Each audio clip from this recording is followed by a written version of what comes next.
We have coverage all over the state for you, bringing you the latest on this. But I also want to get some extra perspective on what's going on, what the past 24 hours have looked like, and what we can anticipate in the coming hours. I want to bring in Greg Rogers. He's a retired FBI agent of 30 years. He served on the Violent Crimes Task Force. And Greg now works at Utah Valley University as a professor teaching a class on serial killers and psych profiling. Greg, we're so grateful to have you here today. We wish it was under better circumstances, but we're grateful to hear from you and hear your perspective, so thank you. No, my pleasure. Thank you. Okay, Greg, I want to just get right into it, and I feel like we can't start without addressing this. I want to ask you, how are you doing? How have the last 24 hours been for you, and what has it looked like for you so far?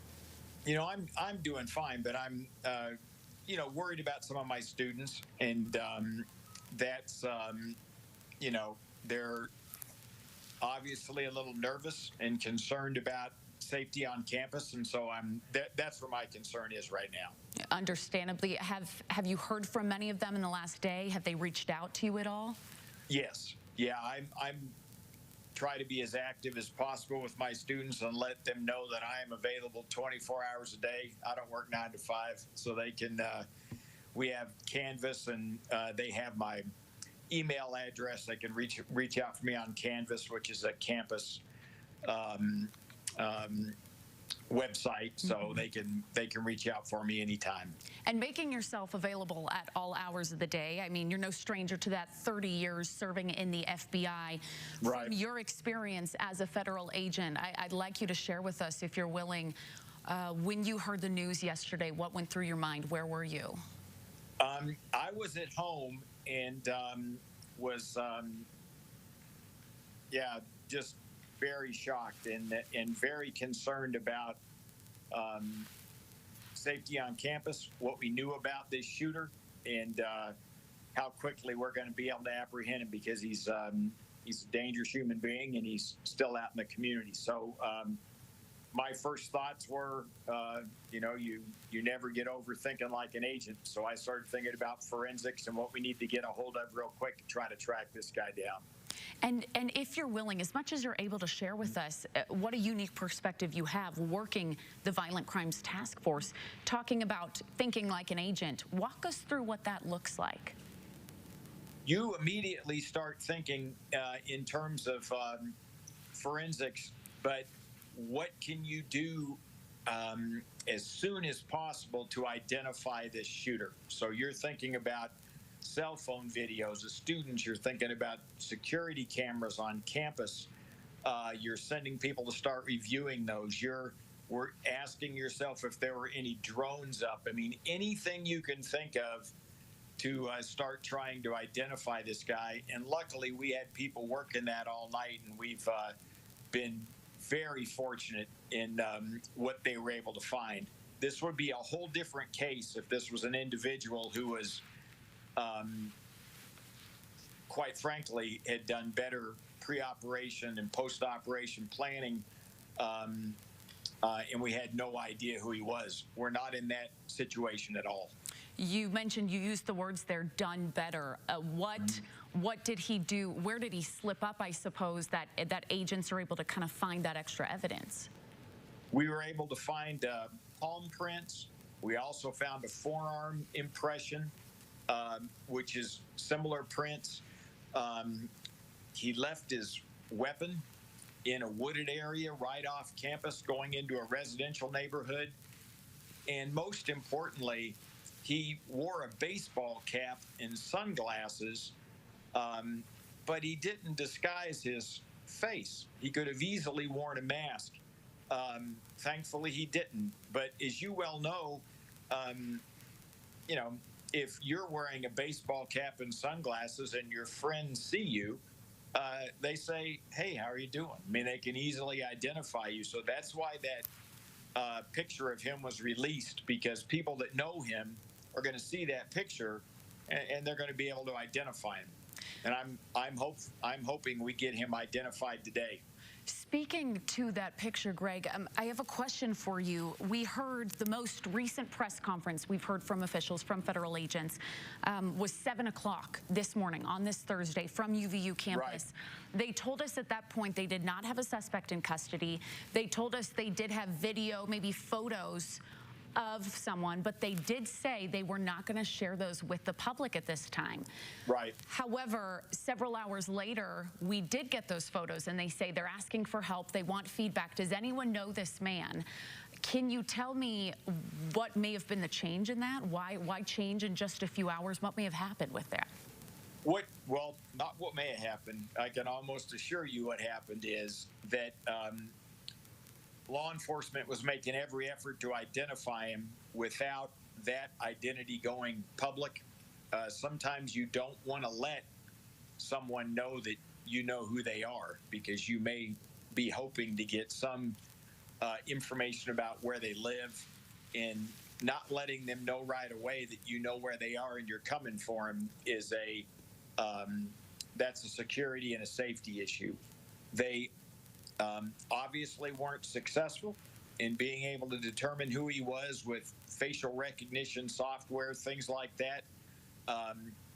You know, with that sort of technology, you're going to check criminal histories, you know, booking photos, but this young man may not have a criminal history. So if you can't identify who he is, you release those photos to the public as soon as you can, with, you know, the hope that someone's going to say, yeah, I know who that is. That's a friend of mine, or that's a neighbor, or, you know, I work with that guy. You know, anything to get a tip on who that is. And that's what they did. They released these photos. We showed them to you. I'd like to pull them up again if we have them available. But again, they released the photos of, they call him a person of interest. You see he's got the sunglasses Greg just told us about, that baseball cap, in those dark clothing. It appears on that other photo you might be able to make out some dark hair, so maybe some darker hair that he has. I know, Greg, they previously said they described him as college age, so I feel like that these pictures kind of show that. To your point, Greg, of releasing these photos, hoping maybe someone said, oh, hey, I know that guy. I used to be neighbors with him. What an interesting time we live in, the 21st century, where social media plays a role in spreading news so quickly. How have you seen it affect the investigation from your opinion, your perspective, in the last 24 hours? Yeah, no, it's social media can be a real benefit, but it can also be a real distraction. People get carried away and come up with all sorts of theories, and things are posted that aren't accurate, and people take those as, you know, fact. But social media tip lines, things like that, are incredibly helpful. We get sometimes people call with a tip that they think doesn't mean much, that can break a case. For instance, luckily, again, when you talk about, you know, the increased new technology and social media, it's also a huge benefit now that there's probably very few locations on campus you can go. You're not on a security camera. So we were able to actually see him leaving, which neighborhood, where he went. All that's a huge benefit. So you have all of those neighbors, the people that live in that neighborhood. Someone might have seen something that they didn't think was important, but, you know, they call into a tip line and say, yeah, I saw this young man walking down the street and he got into and they describe a car. Well, that's a huge helpful tip for us. So, yeah. So these helpful tips could change an investigation, really, the course of it, it sounds like. Absolutely, can completely change it. There are a number of major cases I worked where, again, someone called in and thought it wasn't that important, but it made a huge difference. And speaking of opening this case, it feels like a little bit more to the public in just the past few hours. We also know the FBI earlier today have announced a $100,000 reward for information that leads to an arrest. Tell us, what is the thought process to getting to that point? Why now versus earlier? Earlier, I think there was, it's my opinion, but I think there was likely a belief they were going to be able to identify him a little more quickly. That didn't happen. I was very happy to hear about the reward because there is no honor among thieves. We have solved numerous cases based on co-conspirators, friends, associates, even family members, other gang members, giving up information because of the reward. $100,000 to a crook is a whole lot of money. So if this guy had associates that were helping him, or if he had talked to some people about it, people call in. So I'm sure hoping that's what happens here. And I hope we need to get this guy identified and caught very quickly because he's still very dangerous. And we're waiting to hear the latest on that, of course, as we wait for that press conference. Again, we heard from officials they originally had a press conference scheduled at 12:45, we were told, but they postponed it because of, quote, rapid developments. We are anticipating hearing from them at some point later today. We'll make sure we bring you that live at home. Greg, I would like to talk about yesterday specifically. We mentioned so many videos circulating on social media that we've all seen, some horrific ones really out there. From these videos, we get a little bit of a better picture of what happened there on UVU campus. And yes, we've heard confirmed that the suspected shooter was on a roof and fired one single shot that hit Charlie Kirk. We're going to get some of the technical difficulties figured out. But Greg, I want to ask you, your experience, 30 years in the FBI, what kind of skill does it take to make that shot?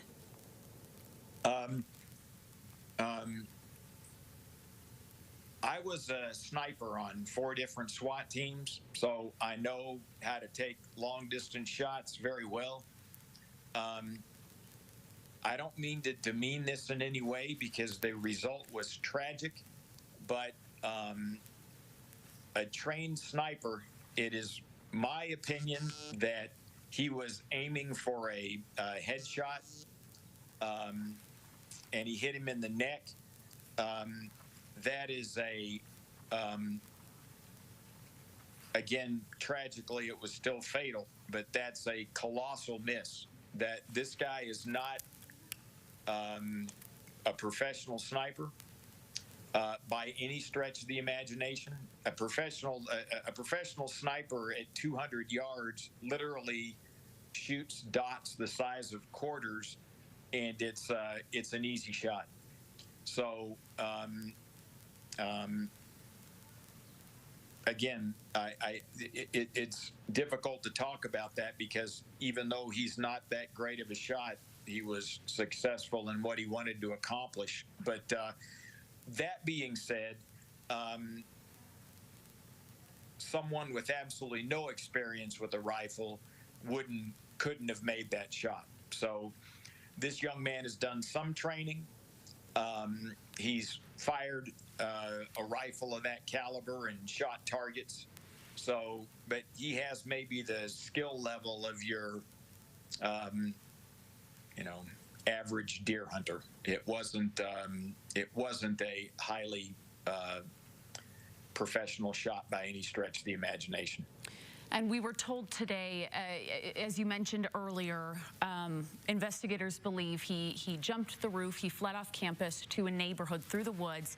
They say that's where they found what they believe is the rifle wrapped in a towel. Walk me through your experience, your perspective as a longtime agent, as a psych profiler. Why leave that weapon behind? Why leave it out in the woods there? That absolutely escapes me. That's an unbelievable mistake.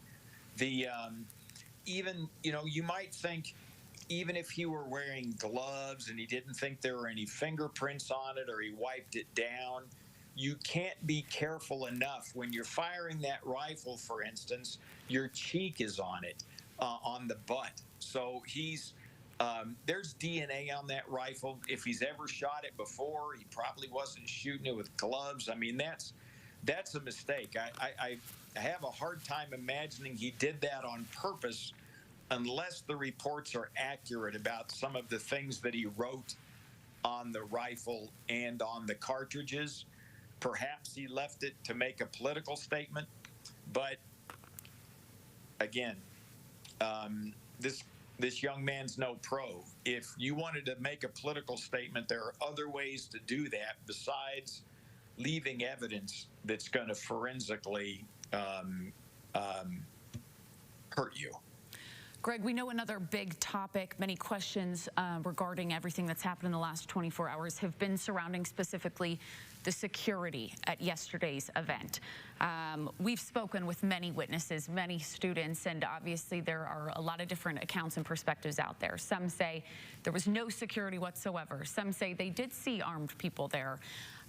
Can you enlighten us a little bit on what you may have learned, on what the security may have looked like at an event like this? Who's in charge of protecting the people at this kind of thing? It's a combination of both. There are Mr. Kirk had his own security team, and those people come out on an advance and they meet with the state and local law enforcement. There have been a number of meetings with Utah Valley University Police to get prepared about security, and so it's a combination of the two. But you won't ever find someone more pro-cop than me. But I tell my students, when we make mistakes, we need to evaluate those. And there were some mistakes made in the security yesterday, no question. I can understand why there weren't drones up. Drones would have clearly seen someone on one of the roofs overlooking the event. So there will be a lot of post-operative evaluation about this, and there will be a conclusion that mistakes were made. And who does that evaluation mainly come from? Is that from the FBI? Is that from Utah Valley University? Is that from even bigger? Where does that come from? That'll come from all law enforcement, but it won't be from. It'll highly unlikely that it would be from Utah Valley University campus police, because you always have an outside organization do it. So it'll be one of the other law enforcement agencies in the state. Greg, I know you and I discussed earlier that you've been fairly busy today, the past day or so, going back and forth to UVU. Can you tell us, can you enlighten us a little bit on what your role has looked like? I know you're a retired agent, but have you aided in the investigation at all in the past day? No, I've just been dealing with my students. I've had other agents call me, and I'm happy to provide any advice for any questions they ask, but I'm not in any, I guess, I'm not in any actual way investigating the case. Okay, and real quickly, you've talked to some of the agents who are actively looking into this. Can you tell us in just a broad way how they're doing with all of this in the last day? Agents that work these types of cases, I can't state how serious they take it. It's this isn't an average case where you have, for instance, if you're working a narcotics investigation in some gang, you're going to get that done in 3 months, 6 months. But if nobody's getting hurt, you're working at a pace, and you're working hard to get that done, but there's no real pressure on yourself to get that accomplished. You'll get it done when you get it done, and you'll work hard and do a good job. But on a case like this, where you have a very dangerous individual who's clearly evidenced a willingness to kill unarmed, innocent people, that keeps you up at night. You need to, law enforcement's going to be working this case 24/7 until we get this guy off the street. Okay, a very active investigation. Greg Rogers, a former FBI agent of 30 years. Greg, thank you so much. We want to continue talking to you in a little bit. I'm going to put you on standby if that's all right with you for the time being, but Sure. Thank you so much. We appreciate it.